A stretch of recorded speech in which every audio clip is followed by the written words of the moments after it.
Dois-je faire enfermer le féticheur? Suis-je trop tendre, trop mou dans mon attitude vis-à-vis de lui? Dans cette vidéo, je vais essayer de vous faire comprendre du mieux que possible mon attitude vis-à-vis de ce monsieur-là.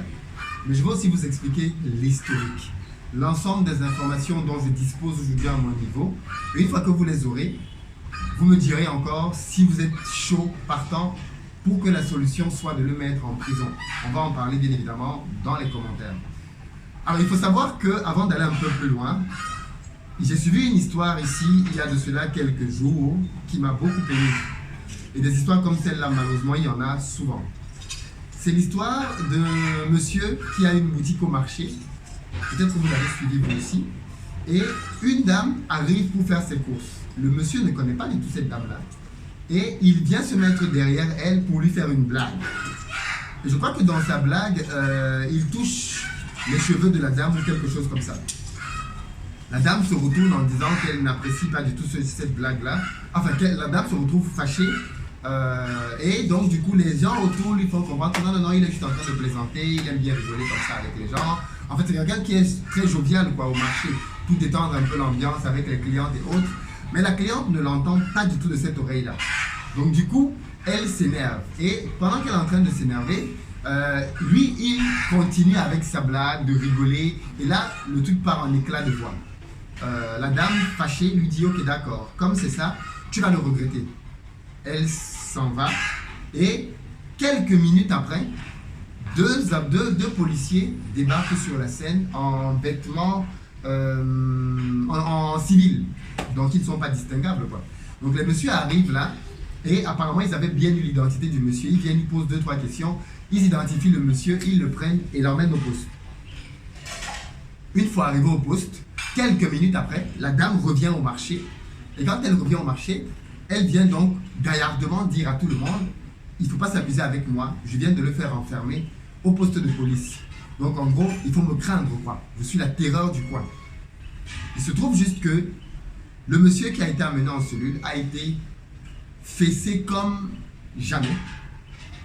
Et pour vous faire court, 2 jours après, il décède. Ouais, 2 jours après, il décède. Il y a eu un reportage qui a été fait là-dessus. La télévision est allée interviewer les gens au marché pour comprendre ce qui s'est passé. J'ai suivi ce que je suis en train de vous dire là dans une vidéo qui m'a été forwardée. Et c'était vraiment très choquant de voir que le monsieur était parti comme ça, bêtement, quoi.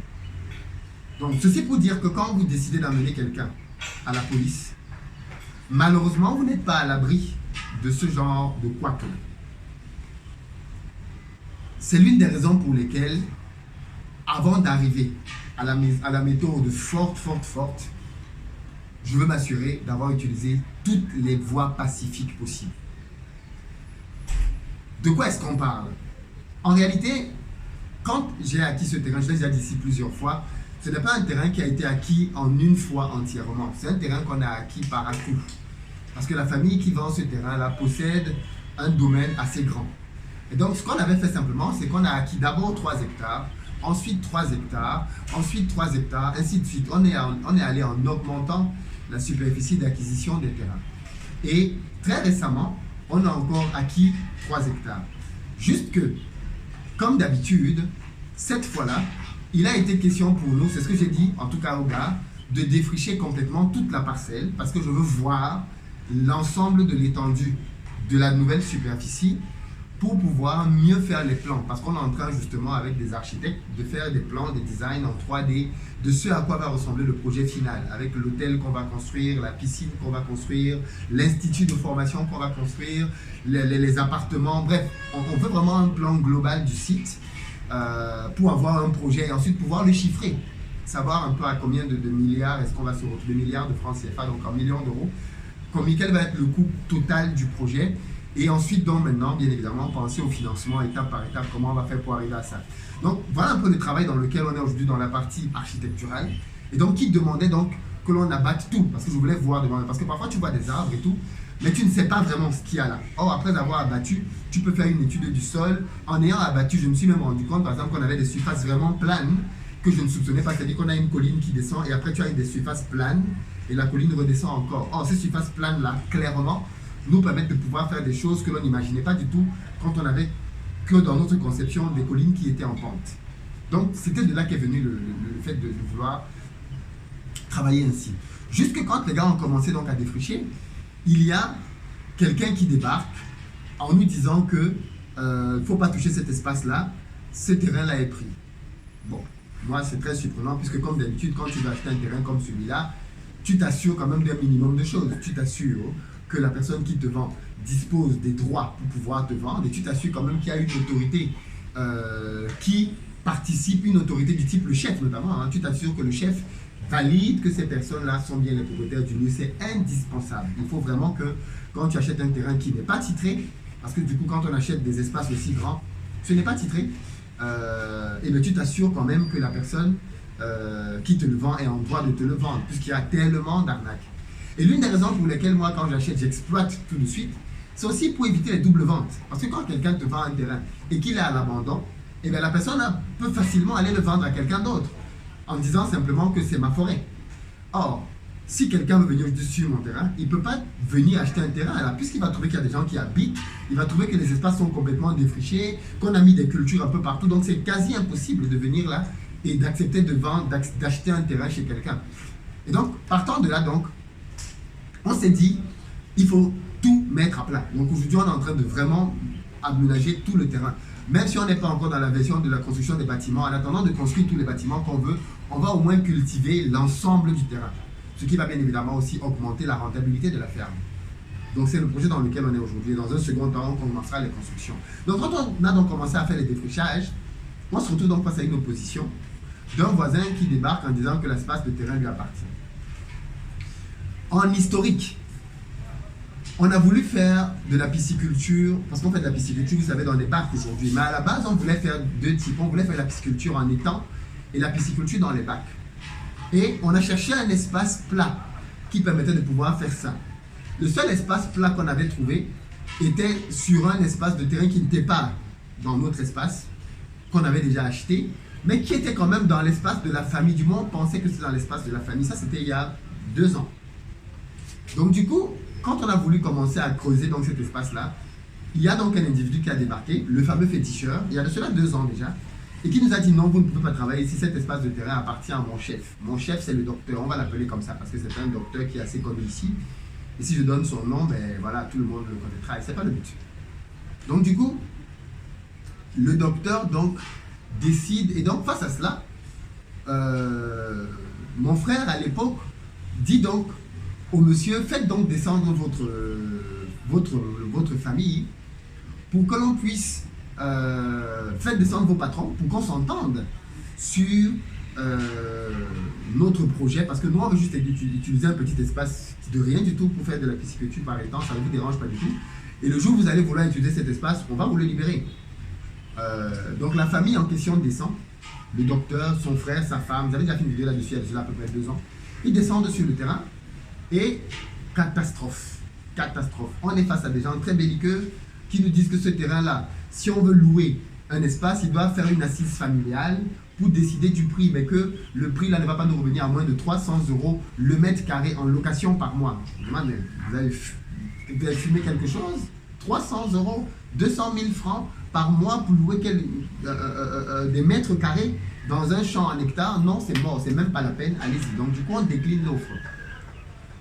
Quand on décide donc d'acheter, d'augmenter la superficie et que la famille nous amène donc de ce côté-là, on leur dit, mais est-ce que c'est pas ici? Et du coup, on raconte donc la scène à la famille avec 1 année et demie de retard, quoi, en leur disant, attendez, il y a l'époque quand on voulait faire de la pisciculture ici, il y a une famille ici qui nous avait dit qu'on n'avait pas le droit parce que c'était leur terrain. La famille qui nous vend nous dit, mais c'est quoi cette blague? Personne d'autre n'est ici, personne n'a de droit ici, c'est notre terrain et tout. Et donc, on refait la même procédure que d'habitude. Donc, on vient et on acquiert cet espace-là. Suite à l'acquisition, donc, je me dis, comme en plus c'est une surface dans laquelle on peut avoir 2-3 ennemis qui vont débarquer, défrichons tout de suite. Et donc, en défrichant, donc, le fameux monsieur de la dernière fois débarque. Et donc, quand il débarque cette fois-ci, donc, le John, en lui disant qu'on ne doit pas toucher l'espace de terrain parce que c'est l'espace de terrain de son patron.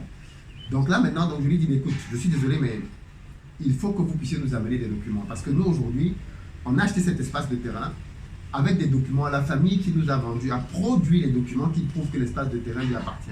Parce qu'il faut bien comprendre que quand vous achetez une forêt, ou du moins, vous devez avoir deux documents. Le premier document, c'est l'abandon des droits coutumiers. L'abandon des droits coutumiers, c'est un document dans lequel la partie qui possède le terrain abandonne ses droits. Parce qu'en fait, la loi dit dans ce pays que toutes les terres appartiennent à l'État. Mais avant 1972, l'État concède les terrains aux personnes qui avaient ces espaces-là et qui les ont mis en valeur. Donc du coup, vous allez voir que les gens ont souvent des forêts, mais ils mettent 2-3 bananiers plantains dedans pour pouvoir dire à l'État, c'est moi qui ai mis en valeur. Et donc, pour que l'État leur concède cet espace-là, gratuitement. Et donc, il se trouve que la famille qui me vend le terrain, en réalité, est installée dans cet espace-là depuis les années 70 à peu près. Donc, ils sont là depuis très longtemps. Très longtemps. Et vous-même, vous l'avez entendu dans les vidéos, le monsieur disait que lui, il est arrivé sur cet espace de terrain en 2006. Donc, en fait, hier, quoi. Et il revendique dans ce terrain-là. Le deuxième document qu'il faut pouvoir avoir, c'est le certificat de propriété. Le certificat de propriété, c'est un document qui est établi par le chef de la zone, dans lequel il reconnaît que telle personne est réellement le titulaire de telle superficie de terrain et il établit un plan avec des bornes. Et donc, la famille qui me vend le terrain a un certificat de propriété au nom de leur feu père, avec toute la superficie de leur terrain, y compris l'espace qu'ils me vendent. Donc, il est évident que l'espace de terrain leur appartient. Ils ont les certificats, ils ont les documents. Le chef vient et valide que l'espace leur appartient. Et en réalité, la famille qui est en face est juste un imposteur. Parce que qu'est-ce qui s'est passé? Il s'est passé que quand le papa de cette famille est décédé, en 2012, une année avant, le docteur est entré dans la danse en disant qu'il voulait acquérir la partie arrière du champ. Le papa a dit, il est impossible que je vous vende ce terrain parce qu'à l'époque, il n'était pas vendeur. Et en plus, il lui a dit de toutes les façons, moi j'ai déjà constitué mon dossier pour obtenir le titre foncier de ce terrain et mon plan est déjà validé au cadastre et cette partie que vous voulez venir contester en fait partie. Malheureusement, une année plus tard, il décède. Et quand il décède, le docteur revient à la charge pour aller voir la famille en disant, écoutez, le papa est décédé, trouvons une entente, cédez-moi cette partie-là, vous n'en faites rien parce qu'en réalité, il ne faisait rien de cet espace-là. Il n'y a que le papa qui cultivait. Donc quand le papa est décédé, les enfants ne s'intéressaient pas du tout à cet espace-là particulièrement. Et donc le docteur, parce que les années passaient et que personne ne faisait rien, son gars, donc John, a commencé à exploiter ainsi de suite. Jusqu'à ce que, 14 ans plus tard, on en arrive au problème. Un problème qui date de 14 ans pratiquement. Et donc quand je commence à investiguer, en fait, je réalise que ce n'est pas le docteur qui a découvert cet espace, c'est John. John a découvert l'espace, soi-disant, parce que c'était quelqu'un qui aimait mettre des pièges dans les forêts. Et donc il est arrivé dans cet espace et il a mis des pièges. Et quand la famille l'a vu, et lui-même il a dit dans la vidéo que vous avez vu, la famille a décidé, le papa a décidé de lui porter plainte jusqu'à 3 fois, parce que à chaque fois, il revenait toujours. Et donc John a donc fini par s'installer là par l'usure. Et comme le papa commençait à prendre de l'âge, je pense qu'il n'avait plus le temps de gérer avec ses maladies John. Donc du coup, une fois qu'il est décédé, John est resté là parce que plus personne ne venait travailler là. Les années ont donc passé jusqu'à ce que nous, on soit les premiers à avoir débarqué là. Il y a depuis quoi 5-6 ans qu'on a débarqué là. Et donc du coup, à partir de là, on a commencé à prendre d'autres parcelles et pas celle-là. Donc du coup, on n'inquiétait pas John. Et quand on a donc débarqué là, l'abcès a été crevé. Et donc il se trouve, comme je vous disais, que en fait, la version aujourd'hui, quand je recoupe toutes les informations qui semblent la plus cohérente, c'est que John a découvert cet espace-là, mais en fait, il a voulu s'imposer de manière malicieuse. Parce que quand vous regardez bien le plan du champ, il faut considérer que si le champ c'est quelque chose comme ça, on a une grande route et le champ est... il y a une route qui passe devant le champ. Et la superficie que ce docteur et John veulent revendiquer est à l'arrière de ce terrain-là, c'est un bout du terrain.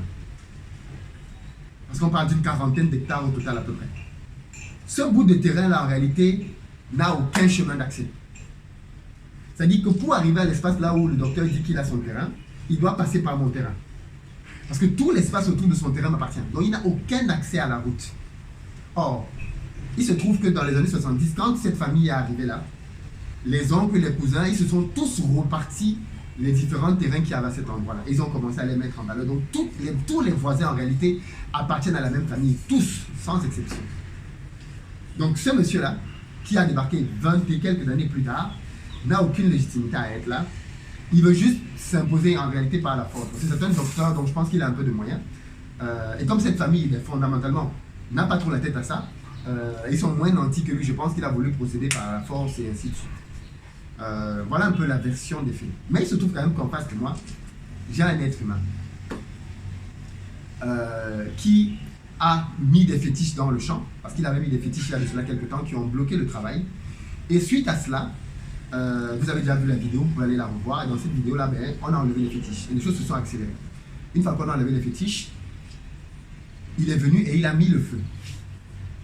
Et une fois qu'il a mis le feu, mes gars m'ont appelé pour me dire qu'il a mis le feu.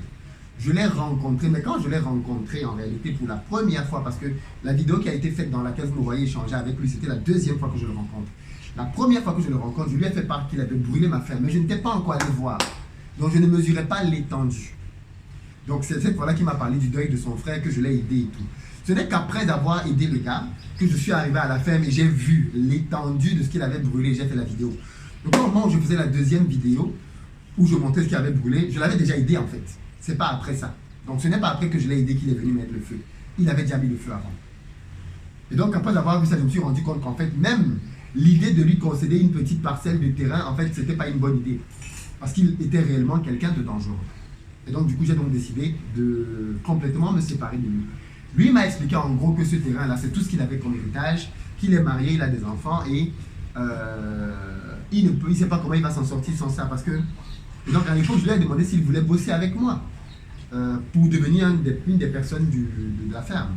Et il m'a dit que oui, mais il doit rentrer chez lui tous les soirs. Je lui ai dit non, c'est incompatible avec la vie à la ferme. Nous, à la ferme, tout le monde est résident dans la ferme, tout le monde habite là. Donc on ne peut pas prendre quelqu'un qui va et vient. Ça ne correspond pas avec ce qu'on veut faire dans la ferme. Et donc du coup, l'idée donc c'était de le confronter donc hier dans la vidéo que vous avez vue, dans laquelle il était question de lui expliquer, enfin de comprendre finalement où est-ce qu'il voulait en aller. Est-ce qu'il voulait passer par la voie forte et auquel on passait à l'étape suivante, ou alors il était conciliant pour arrêter le massacre avant que ça n'aille plus loin. Et donc vous avez vu la discussion. Aujourd'hui on a convenu que comme il avait planté 2-3 trucs sur le champ et que ça a été brûlé par son propre feu, et ben on va l'indemniser par rapport à ces cultures. Le montant ne va pas aller très haut. Mais le but, c'est de l'indemniser par rapport à ces cultures-là et de se séparer. Par contre, cette indemnisation-là, qu'il ne mérite pas, je précise bien, va lui être accordée parce qu'une fois de plus, je ne veux pas avoir de problème avec lui. Je ne pense pas que ce soit là que je dois mettre mon énergie ou mon combat. Parce que tous ceux qui disent d'aller à la police, je vous ai dit tout à l'heure que c'est pas sans danger, c'est pas sans risque. Parfois, ça peut vraiment très mal se passer. Et si personne ne vient intervenir pour lui, ce qui va être le cas parce que le docteur ne va pas intervenir pour lui, ben, il va se retrouver en prison, quoi. Il se retrouver en prison, tout le monde sait que les prisons dans ce pays, c'est des mouroirs. Donc, j'ai pas envie d'avoir un truc comme ça sur la conscience, à moins que cela ne s'impose vraiment. Et donc, aujourd'hui, on n'en est pas encore là. Je préfère d'abord utiliser des voies dissuasives. Et la première voie dissuasive, c'est mettre des chiens. Avec les chiens, on a pris des bergers. Avec les chiens qu'on a pris, il ne va plus être possible de venir dans la ferme déranger. Clairement. Et la deuxième chose que l'on fait, c'est qu'on va travailler pour avoir un permis pour pouvoir avoir des fusils de chasse dans la ferme. Ça va être des choses dissuasives pour lui ou pour qui que ce soit d'autre. Avec ces deux éléments-là, si quelqu'un va beaucoup plus loin, ok, pour l'amener effectivement vers la voie judiciaire. C'est notre raisonnement aujourd'hui. Mais je pense que dans la vie, c'est ma philosophie en tout cas, la force doit vraiment être le dernier des recours. On ne peut pas aller vers la force dès qu'on a une opposition. Il faut vraiment que ce soit l'ultime recours. Et aujourd'hui, j'espère qu'avec la solution que nous avons trouvée, les choses vont aller dans le bon sens. On a eu une descente qui est prévue le week-end, pas celui-là, le week-end prochain, avec les principaux protagonistes, le chef, la famille qui m'a vendu et le docteur. Mais je soupçonne que le docteur ne viendra pas. Et le problème sera réglé. Parce que John, qui est l'homme à tout faire, qui est finalement celui qui a découvert le terrain, il m'a dit, vrai ou pas vrai, qu'il ne compte pas venir, parce qu'il se rend compte au final que c'est lui qui prend tous les risques. Le docteur s'en fout un tout petit peu, parce que c'est un peu ça en fait. C'est lui qui est tout le temps au front. Le docteur n'intervient jamais. Et quand on appelle le docteur dit clairement que je ne l'ai pas envoyé du tout. Donc en gros, faites dans ce que vous voulez, quoi. Et je pense qu'il finit par comprendre qu'en fait, c'est lui qui avait découvert le terrain, qui en a parlé au docteur. Mais aujourd'hui, le docteur l'a complètement abandonné. Et il m'a expliqué que toutes les promesses que le docteur lui avait faites en termes de finances, il n'en a jamais respecté aucune. Et qu'au final, il commence à se demander s'il ne va pas laisser sa vie là-dedans pour un docteur qui n'en a rien à foutre de lui. Bref, voilà un peu la situation aujourd'hui. Donc nous, on est clairement ferme dans notre décision. Hein. On va laisser passer un peu de temps et lui faire clairement comprendre. Parce que quand on va lui remettre les sous, ce sera aussi bien évidemment avec signature. On va aller légaliser tout ça dans un commissariat de police dans lequel il reconnaît bien que il n'a plus rien à faire là-bas. Et que si par contre il revenait, là, il s'exposait clairement parce qu'il entre dans une propriété privée et à partir de là, les chiens sont totalement libres de faire de lui ce qu'ils veulent. Voilà un peu mieux le contexte dans lequel les choses se passent. Et voilà, je voulais vous expliquer un peu ce qui s'est passé. La scène d'hier, parce que oui, il avait une machette dans la main, je n'avais rien en main, mais c'est aussi par rapport à la psychologie. Je commence un peu à comprendre le personnage. Je vous précise quand même que j'étais face à lui, c'est vrai, mais tout autour, j'avais 5 ou 6 de mes gars, qui plusieurs d'entre eux avaient des machettes aussi. Donc, il n'est pas fou. C'est un père d'enfants, c'est un père de famille avec des enfants, et il est peut-être triste et désespéré dans cette histoire, mais il n'est pas encore au stade de la folie. Et puis, voilà un peu ce qui a fait qu'on se retrouve dans cette phase-là. Donc voilà un peu, vous comprenez un peu mieux ce qui s'est passé, pourquoi est-ce qu'on se retrouve dans cette situation actuelle et vers où on va. Mais pour terminer cette vidéo, je sais qu'il y a beaucoup de gens qui vont se dire c'est pour ça qu'on n'investit pas, c'est pour ça qu'on n'investit pas. Je tiens à vous préciser que même en Europe, renseignez-vous sur les agriculteurs, vous allez vous rendre compte que les agriculteurs souffrent énormément. Beaucoup d'agriculteurs voient leurs champs brûlés par des voisins. Beaucoup en Europe.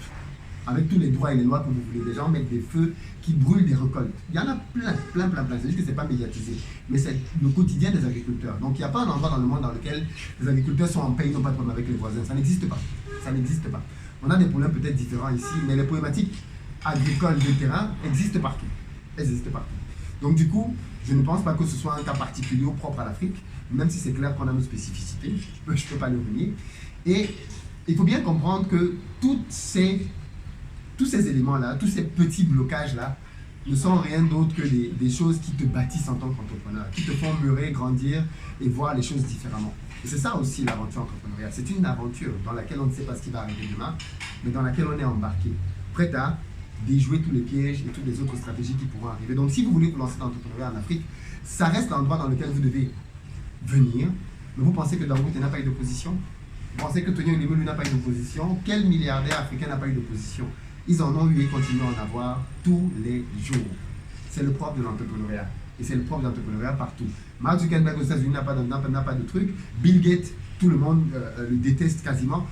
Je veux dire, il y a des oppositions partout, quoi. Parfois fondées, parfois infondées. Mais si vous dites que vous voulez être entrepreneur, alors sachez que vous allez avoir un style de vie dans lequel vous allez être confronté à des problèmes. Des gens qui voudront vous faire des problèmes assez souvent. Merci d'avoir suivi la vidéo. Et je vous dis à très bientôt. Ciao.